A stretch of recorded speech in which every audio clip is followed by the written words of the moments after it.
So we've got a snowy SR, and I'm just having a look at a few things I can tidy up before I head out. I'm just looking down here with the battery box. There's 2 batteries here. I've just gone to the first one. I'll pull out the second one in a minute.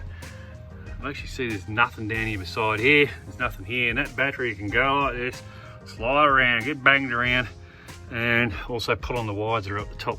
Last thing we don't want is that. The other thing is see all this here. This is from a trip it's been out on, and the plate's got dinged up a little bit like this from rocks flicking up or whatever. Gravel's got up underneath here. It's worked its way in, and or where the gravel's come down from the top, maybe it's come down there, dropped down here, sat there and grind on the battery. Not something we really want, to be honest. So the plate there, I'm actually going to, you can see that she's a bit, how you going? Especially down the bottom there. I'll flatten it out just so she sits nice and flush.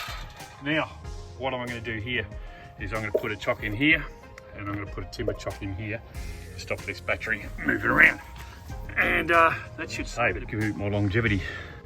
The battery by the chocks. Here we go. Here's our love heart bit of Celastic I've just put on this chock.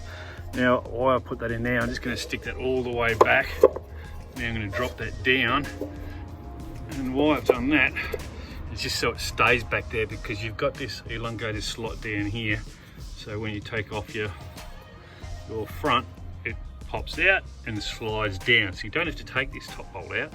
And it drops down so you can get access to the bolts. Batteries are really nice and easily. You're going to just pop these 2 bottom ones out, but I've taken it off so I can do some repairs and panel beating. So I'll flatten it all out again. So same again the other side. I'm going to stick them all back in there. They fit nice and snugly. And Celastic just to hold it in place. Bang! Problem solved. As easy as that. So yeah, if you've got the SR20, check it out. And it might give you a bit more longevity on the batteries there. Cheers. Thanks. One more thing is, this is the gap, see, that you've got. You can see between the battery and that cover there on the battery box. So this is where the stones have been going down there and rubbing against that battery. So what we're going to do is just get a piece of thin foam and rubber shop, and I'm going to stick it in here just to stop the stones going down here, and hopefully that's going to solve that problem. Cheers. You can see the before and after. It's all straightened down again. Look at the big ding in this one here. I'll get the camera up there. You might be able to see that. But, yeah, I can feel stones sitting up in there, up against the side of the battery. So yeah, let's pull this one off, and we'll do the same as what we've done with that one. For a matter of interest, I've got this one off here now, and look how much this is scuffed out. That's down a couple of millimeters in the bottom of that battery. Look at the size of the stone that I've pulled out of here that was sitting behind there.